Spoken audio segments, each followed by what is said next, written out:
I ara encetem el primer bloc, el bloc Drets. Convido a pujar a l'escenari a l'Eukene Arana. L'Eukene ens parlarà sobre l'aplicació de la Llei Orgànica de Protecció Integral a la Infància i Adolescència davant de la violència, l'OPIBI a l'atenció precoç.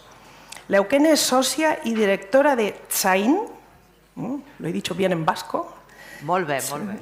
Una cooperativa social dedicada a la creació d'espais segurs i al benestar emocional de la infància i l'adolescència. La seva trajectòria professional se centra en la protecció, prevenció i promoció del bon tracte cap a nens, nenes i adolescents. Té una àmplia experiència en l'acompanyament i resolució de casos de violència, ha estat col·laboradora i impulsora de la ponència del Parlament Basc per l'estudi de mesures de prevenció i reparació en casos d'abusos sexuals en la infància. Todo tuyo, Eukene. Bons dies i moltes gràcies per la invitació.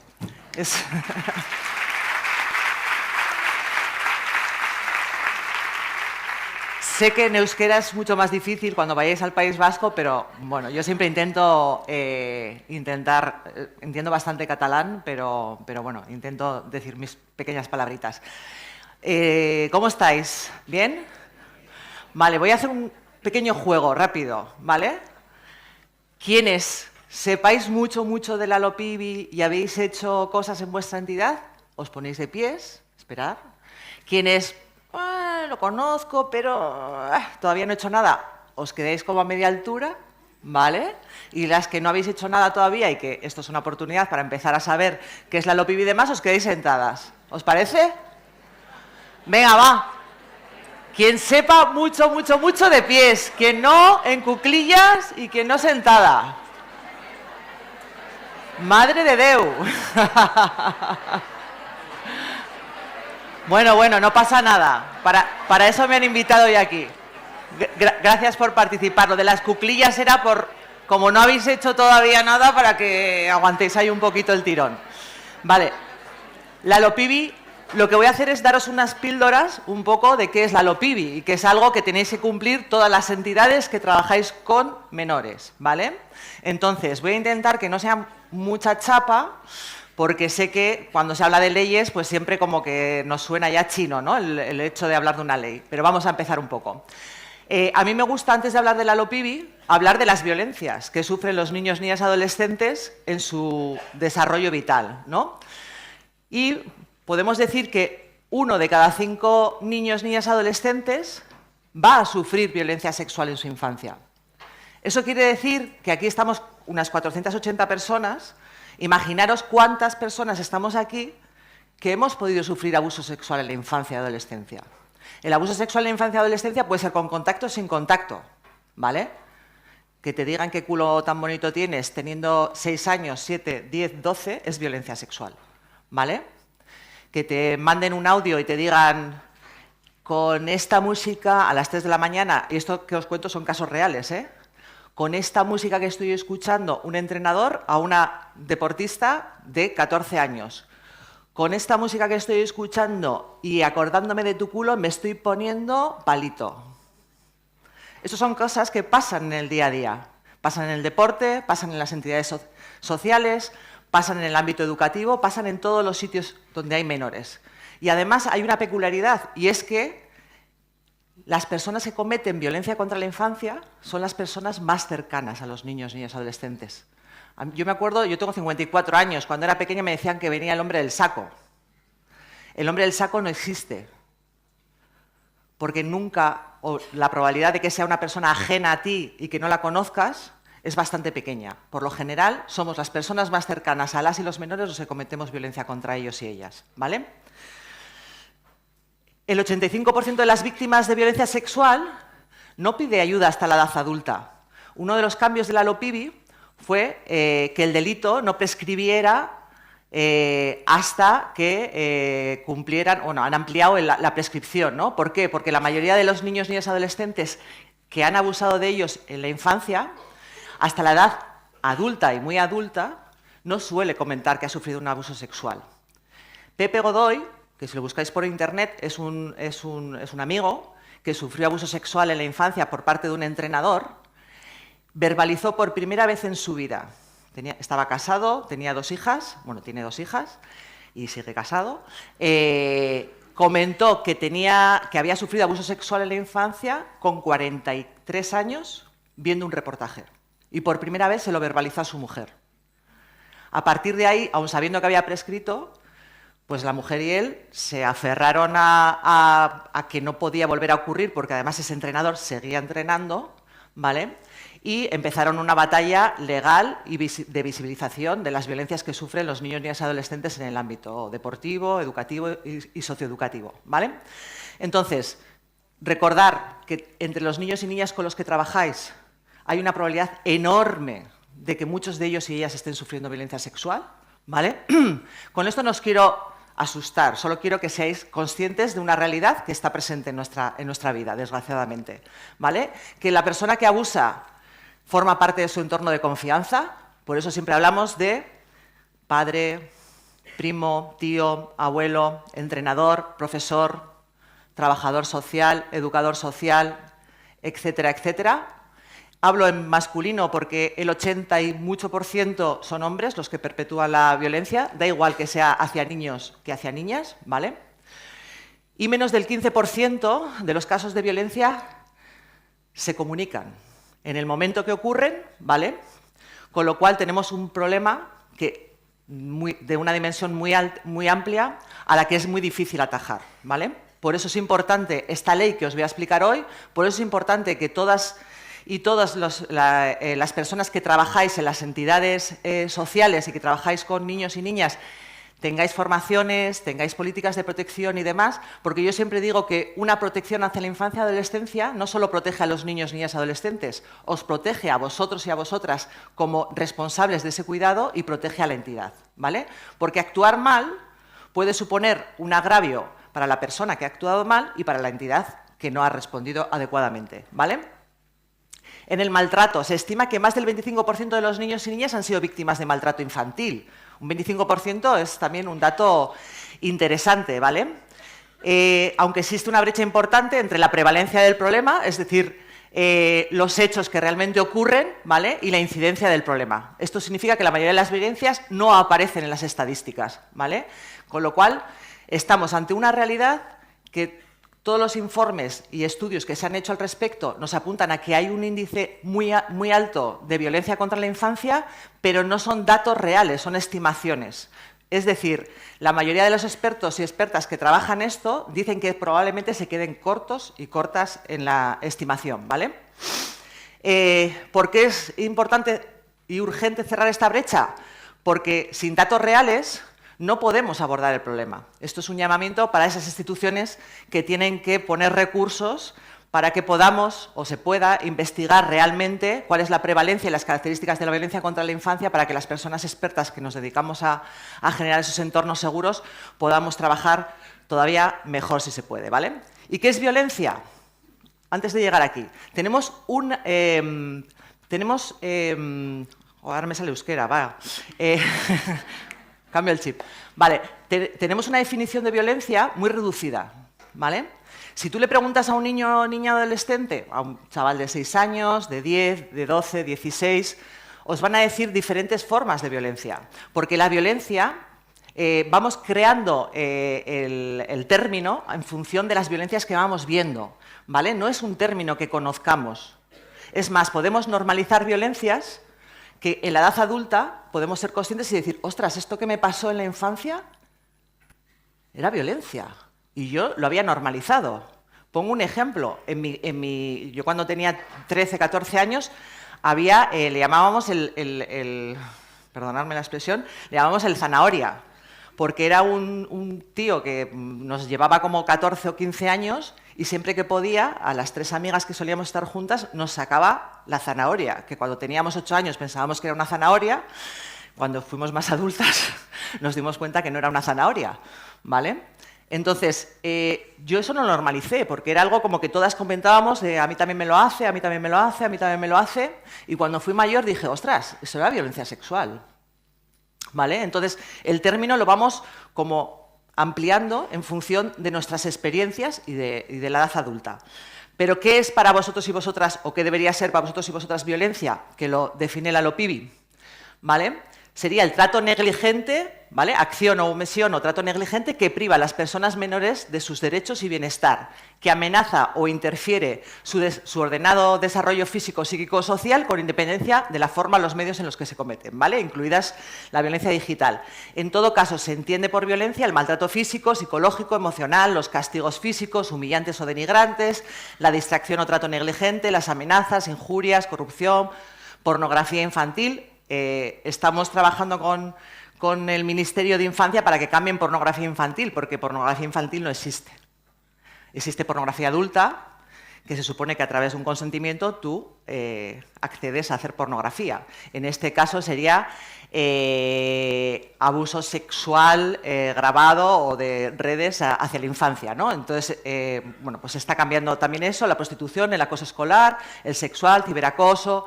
Bueno, como veis, en este desarrollo del término se han metido muchas cosas. Y diréis, joder, ¿es necesario todo esto? Pues es necesario, porque a veces no somos conscientes de que, por ejemplo, la omisión de ayuda es una violencia contra la infancia. La negligencia es una violencia contra la infancia, ¿vale? Entonces, es importante que como sociedad tengamos una amplia definición del término para que entendamos que hay muchas violencias que las tenemos normalizadas y que las tenemos que empezar tenemos que empezar a darnos cuenta de que son violencias, ¿no? En el ámbito deportivo se ve muy bien. Yo cuando trabajo en el ámbito deportivo me suelen decir los entrenadores, es que ya no se puede ni gritar. Y yo digo, ostras, es que se puede gritar de muchas formas. Te puedo decir, ¡venga, que vengas! ¿No? O puedo decir, oye, venga, ven, o tira a la banda, ¿no? O sea, se puede gritar de muchas formas. Y hay en ámbitos como el deportivo en el que se tienen normalizadas muchas violencias. Y vosotros y vosotras, que seguro que tenéis hijos, sobrinos y demás, os dais cuenta de que hay muchas cosas que se permiten y que si lo llevamos a otros ámbitos, como puede ser el socioeducativo o el educativo, no se permitirían, ¿vale? Resumiendo, ¿vale? Es importante, acción, omisión o negligencia de una persona, de una institución o una entidad, ¿vale? La violencia puede ser física, psicológica, emocional o sexual, que provoca un impacto normalmente negativo en la persona que sufre esa conducta, que suele estar ejercida por otra persona que tiene una relación de superioridad, ¿vale? En la violencia contra la infancia hay un factor clave, es el poder. Podemos ejercer un poder positivo hacia los niños y niñas o un poder negativo. Yo siempre digo que, desgraciadamente, vivimos en una sociedad adultocéntrica.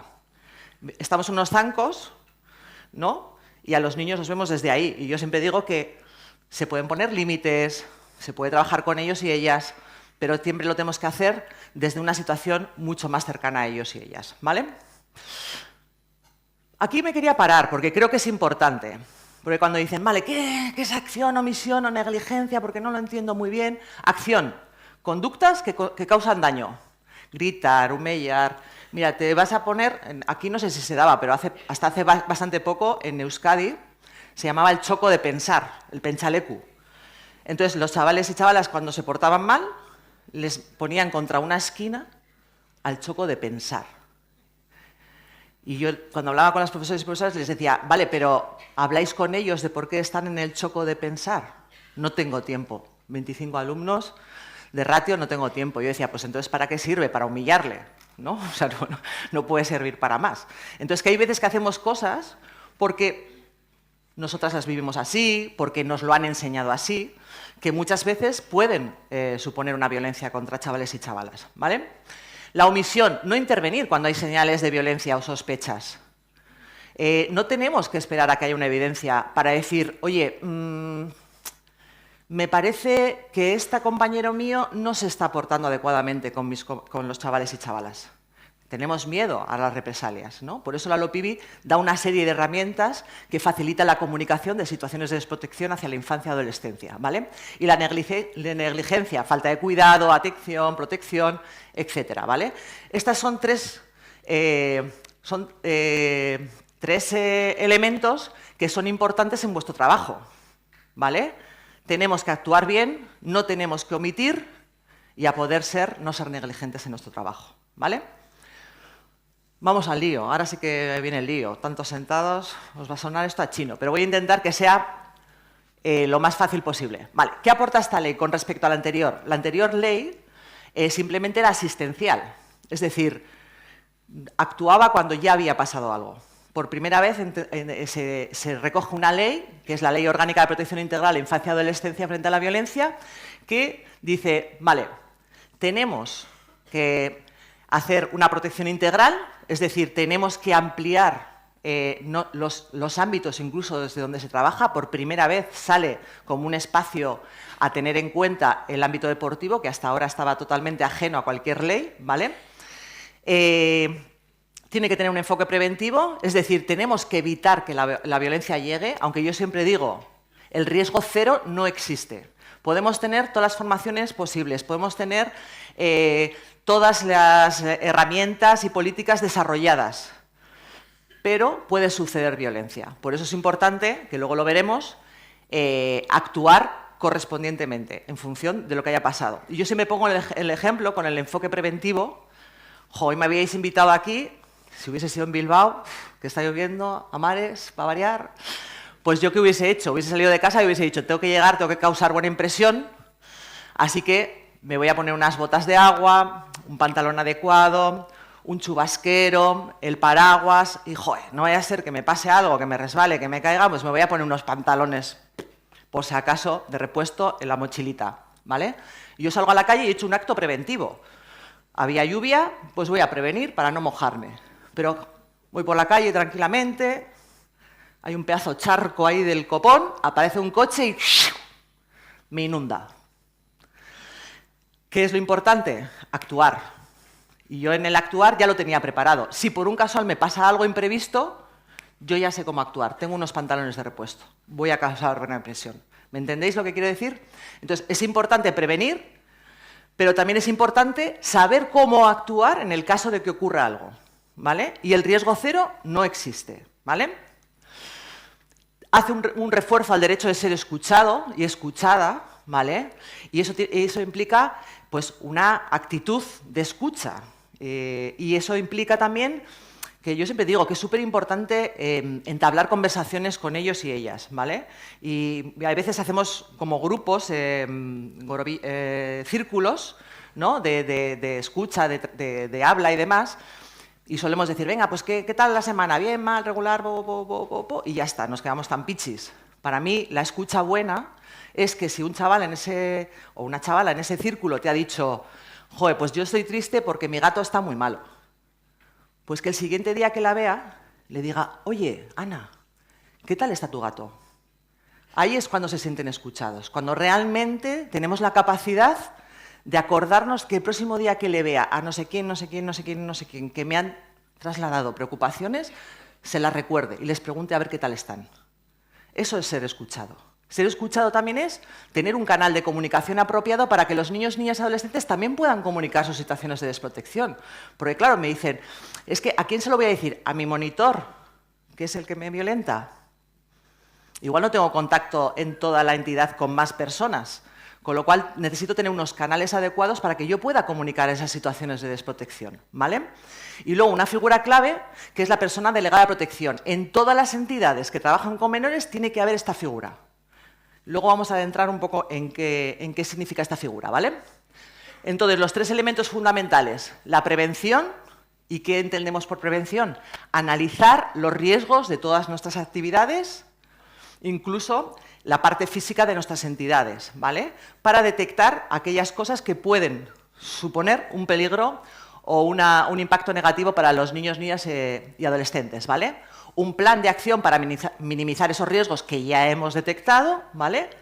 Configurar e implantar un canal adecuado para comunicar situaciones, eso previene también, porque puedes decir, jo, igual lo dice cuando ya han hecho. En Euskadi tenemos, en Vizcaya, la Diputación Foral de Vizcaya tiene el canal Kirola On, que está dedicado a más de 47.000 menores del deporte escolar de Vizcaya, familias, entrenadores, entrenadoras y demás. Nosotras trabajamos en la gestión de esa herramienta. La mayoría de las veces que nos comunican algo supone que igual todavía no ha ocurrido lo más grave, lo que nos permite actuar antes de que la violencia sea la más grave posible, ¿vale?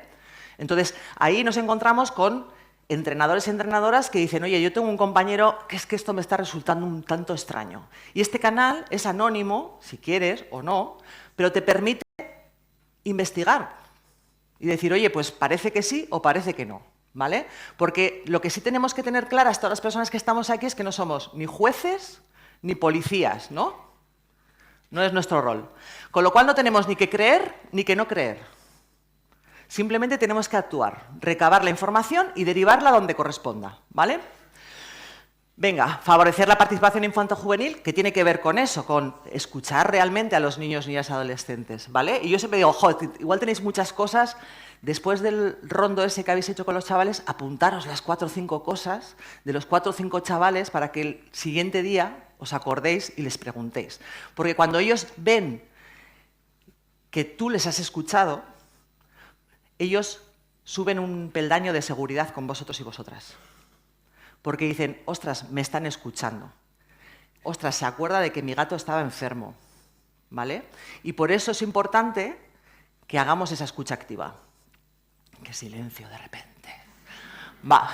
Y importante disponer una política de protección, ¿vale? Que luego os voy a explicar un poco en qué consiste. Otro eje fundamental de la ley es que todas las entidades que trabajan con menores tienen que tener una formación anual en protección a la infancia. Diferentes temáticas, ¿vale? Pero tenemos que empezar con una que tiene que ver con sensibilización y concienciación, ¿vale? Y conocimiento de la LOPIBI, que es una de las que estáis haciendo más o menos hoy, ¿vale? Y luego, anualmente, hay que fortalecer de alguna manera esa protección, es decir, las personas nuevas que llegan, hacerles la formación esa, y a las que ya están, pues, ampliar la formación que ya tienen en esta materia, ¿vale?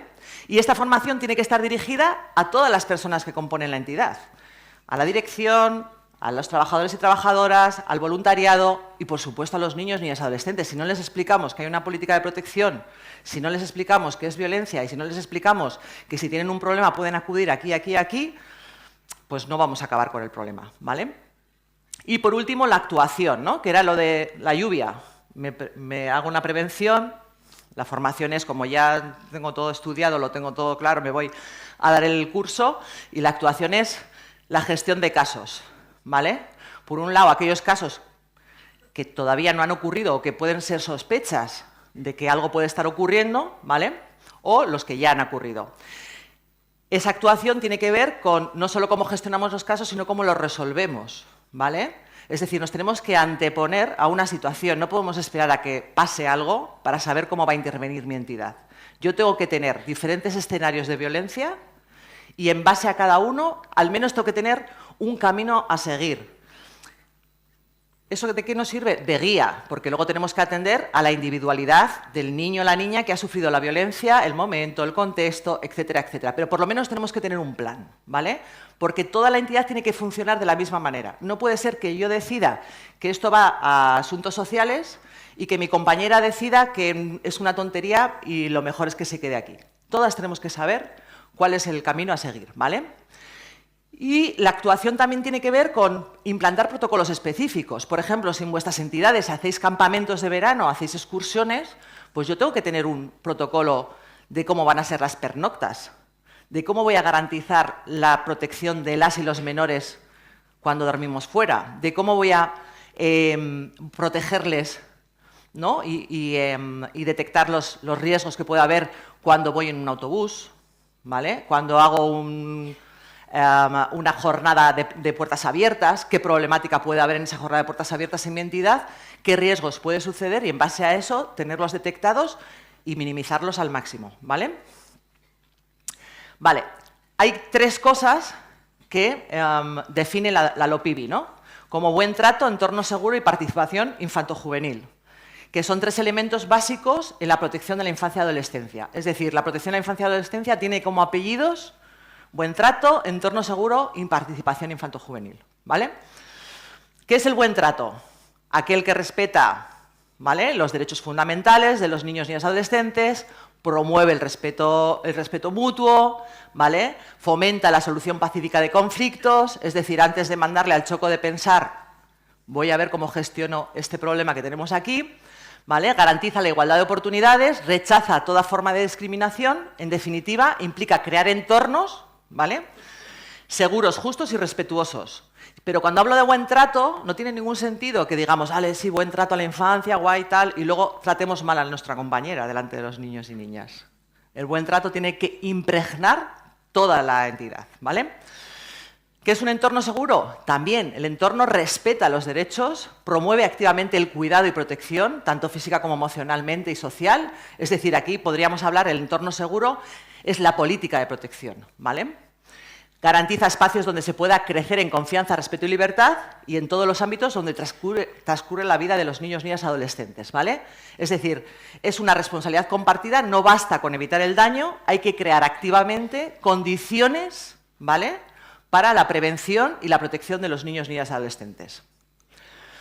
¿Y qué es la participación? Pues ser oídos y escuchados de forma activa, lo que os contaba antes del choco de pensar y demás, ¿no? Es decir, que sus opiniones sean tenidas en cuenta, que nos acordemos de aquello que nos han contado que a ellos y a ellas les preocupaba y que igual para nosotros es una tontería, ¿vale? Pero es que me he hecho un corte y estoy agobiado y dices, es un corte, no pasa nada. Pues bueno, pues igual es un niño o una niña aprensiva y ese corte le supone la vida, ¿vale? La participación implica crear espacios seguros adaptados a su edad y contexto donde puedan expresarse con confianza y sin miedo, ¿vale? Y para eso es importante que cuando preguntamos, a veces preguntamos, oye, ¿qué os ha parecido esta actividad? A mí no me ha gustado, no sé qué. Bueno, pues es lo que hay. ¿Cuántas veces lo hemos hecho? Porque no tenemos tiempo, porque tal, es lo que hay. No, pues si preguntamos, es una oportunidad para conocer. ¿Por qué no? Hace poco estuve por aquí, por Cataluña, con una entidad y me decían, jo, es que hay una actividad que hacen, que suben al monte, que tal, que no sé qué, no sé cuántos, hemos preguntado, jo, y el 90% nos ha puesto a caldo. ¿Qué haces ante eso? Pues es una actividad que hay que hacer. Y yo le decía, bueno, o no. ¿Por qué lo hacéis? Porque es bueno que estén con la naturaleza. ¿Y qué hacéis? Subimos una montaña enorme y la bajamos. Digo, pues igual necesitan otra cosa. Igual no necesitan subir hasta arriba del todo y necesitan que en el camino les preparéis unas pruebas, que busquen ciertas hojas, que hagan no sé qué, pues porque igual eso les aburre, ¿vale? Y entonces, en vez de verlo como un ataque, vedlo como una oportunidad. Nos están dando una referencia. Algo pasa para que a todos y a todas no les guste. Pues vamos a intentar cambiarlo y mejorarlo con ellos y ellas. Eso significa escucharles, ¿vale? Vamos a ver, al lío. Yo no sé cómo voy de tiempo. ¿Cuánto me queda? ¿4? 5, voy rápida. Es que yo me lío mucho. Vamos rápido. Vale. ¿Qué tiene que hacer una entidad? Prevención. Realizar análisis de riesgos periódicos, ¿vale? Plan de implementación y minimización de riesgos. Disponer de una política de protección. La pongo en rojo porque luego os iba a hablar. De todas maneras, esta presentación se las voy a hacer llegar a ellas para que os la pasen a todas las entidades, ¿vale? Importante. Promoción de métodos de resolución pacífica de conflictos, códigos de conducta y persona delegada de protección. Me voy al lío. Y la formación, que ya hemos hablado, detección y actuación. ¿Qué es una política de protección? ¿Vale? Promueve entornos seguros, selecciona y forma al personal que tiene en su entidad y establece procedimientos internos claros. Es decir, define incluso cuáles son las conductas apropiadas o inapropiadas. ¿Por qué? Porque hay veces que nosotros podemos venir de otra entidad en la que han permitido ciertas cosas porque no tenían una política de protección y en la nuestra, que sí la tienen, eso no está permitido. ¿Vale? Os pongo el ejemplo de un chaval, y voy súper rápida, que él durante toda su vida había estado entrenando, había sido deportista de un equipo de fútbol y con 17, 18 años le ponen a entrenar a unos chavales de 12. Lo que se solía hacer normalmente era sacar una foto de los culos en el vestuario y lo colgaban en el WhatsApp del grupo, que a él se lo habían hecho 1000 veces su entrenador, y decía, ¿de quién es este culo? Vale, el chaval lo hizo y se encontró con una familia que sabía de cosas y le denunció. Delito sexual por sacar fotos a menores, desnudos, y además otro delito que es difundir imágenes pornográficas, porque la había difundido en un grupo de WhatsApp. El chaval con 18 años se encontró con un problemón del 15 porque no sabía, porque a él le habían hecho eso siempre, ¿vale? Venga, además sirve para cumplir la ley que desde 2021 está aprobada, ¿vale? Sin políticas y procedimientos escritos es difícil responder de forma sistemática y adecuada. Necesitamos saber qué hacer, las personas que trabajamos en las entidades, qué hacer y qué decir ante posibles casos y facilita la construcción de una cultura, ¿vale?, de la protección y el buen trato. La persona delegada de protección que tiene que haber en todas las entidades, ¿vale?, es una figura clave. es la persona referente dentro de la entidad en la protección de la infancia. Se tiene que dar a conocer entre los niños, niñas, adolescentes y entre las personas adultas, ¿vale? Da a conocer el sistema de comunicación, activa el protocolo ante cualquier situación de desprotección y participa en los espacios de coordinación, pues para que se tenga en cuenta el desarrollo de la LOPIBI, ¿vale? Funciones: promover la cultura y el buen trato, recibir y gestionar comunicaciones sobre casos, ser interlocutor con administraciones y sistemas de protección, conocer los recursos sociales del territorio, informar y formar a nuevas incorporaciones, escuchar activamente y tomar decisiones responsables. Como veis, la LOPIBI requiere de una tarea importante, ¿vale? Pero no os preocupéis porque seguro que se puede hacer y se puede hacer bien, que por aquí hay alguna entidad que sé que lo han hecho, ¿verdad, Gemma? Y no es difícil. Requiere de trabajo, pero no es difícil, ¿vale? Y esto, antes de terminar, que es súper importante. Deber de comunicación cualificado. Cualquier persona de la sociedad tiene la obligación de denunciar o comunicar cualquier situación de desprotección hacia un menor. Pero si además eres una persona que trabaja con menores, tienes un deber cualificado de comunicación. ¿Qué significa? Que si no lo haces puedes tener represalias, puedes tener problemas, ¿vale? Porque es obligatorio. Por eso, una de las cosas de la LOPIBI, y ya acabo y os dejo porque si no os rompo el día, una de los factores principales de la LOPIBI es el canal de comunicación, donde nos permite que de una manera anónima o no podamos comunicar esas situaciones. Que si tenemos miedo a represalias, no dejemos de comunicar cualquier situación de desprotección, ¿vale? Y con esto, que lo demás está todo aquí, mira, estaba ahí justo, ¿eh? Muchas gracias. Espera. Es que ricasco. Es que ricasco. Si nos vuelves a hacer el juego, a ver si podemos ponernos... Venga, va. ¿Hacemos otra vez el juego? Ahora sabéis algo de la LOPIBI, ¿no?